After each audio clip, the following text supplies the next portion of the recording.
शिवकाळातील अत्यंत वैशिष्ट्यपूर्ण आणि थरारक असं अस्त्र म्हणजे विटा. याला फेक भाला असं सुद्धा संबोधलं जातं.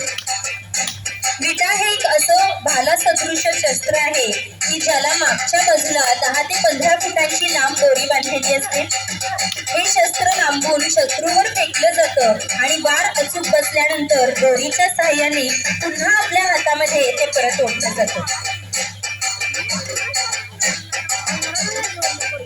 छत्रपती शिवाजी महाराजांच्या काळात डोंगर आणि दऱ्यांमध्ये लपलेल्या मावळ्यांनी याचा प्रभावी वापर केलेला आहे.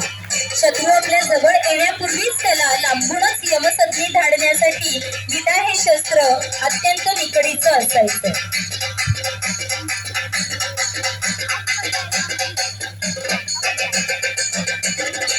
विटा हे केवळ फेकण्यासाठीच नाही तर हातात धरून जवळच्या लढाई भाल्यासारखं वार करण्यासाठी सुद्धा वापरले जायचे.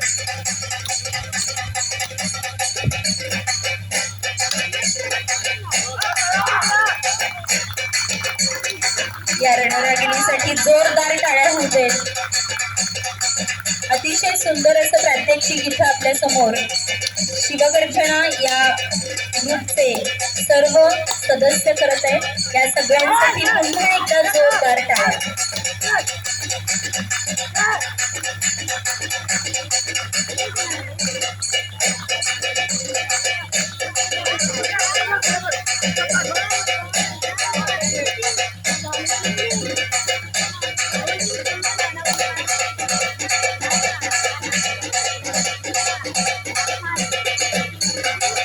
हे केवळ एक प्रात्यक्षिक नाही तर हा अधर्मावर धर्माचा विजय आहे. ही सर्व चिमुकली मुलं आपल्याला सांगत आहेत समोर शत्रू कितीही मोठा आणि संख्येनं जास्त असला तरी जर मनगटात जिद्द आणि हातात धर्माची काठी असेल तर एकटी मुलं सुद्धा त्यांना भिडू शकतात. सर्वांवर भारी असतात.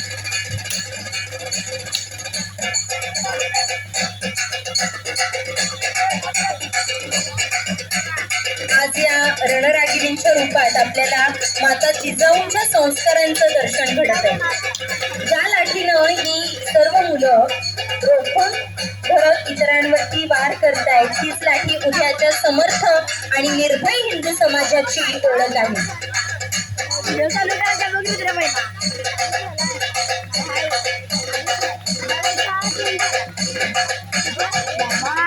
या मुलीकडे बघून मला असं वाक्य सुचतंय, एकटी ही वाघीण साऱ्यांना भारी, लाठीच्या फेऱ्यात शत्रूंची सुद्धा न चाले हुशारी. तिच्यासाठी एकदा जोरदार टाळ्या होऊ देत.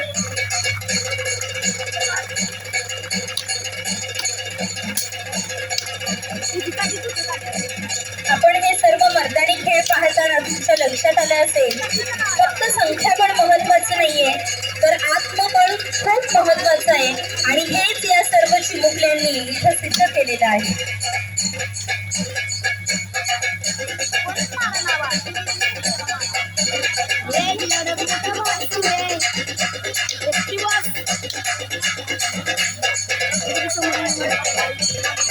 माता जिजाऊ आणि ताराराणींचं दर्शन या चिमुकल्यांच्या प्रात्यक्षिकातून दिसतंय.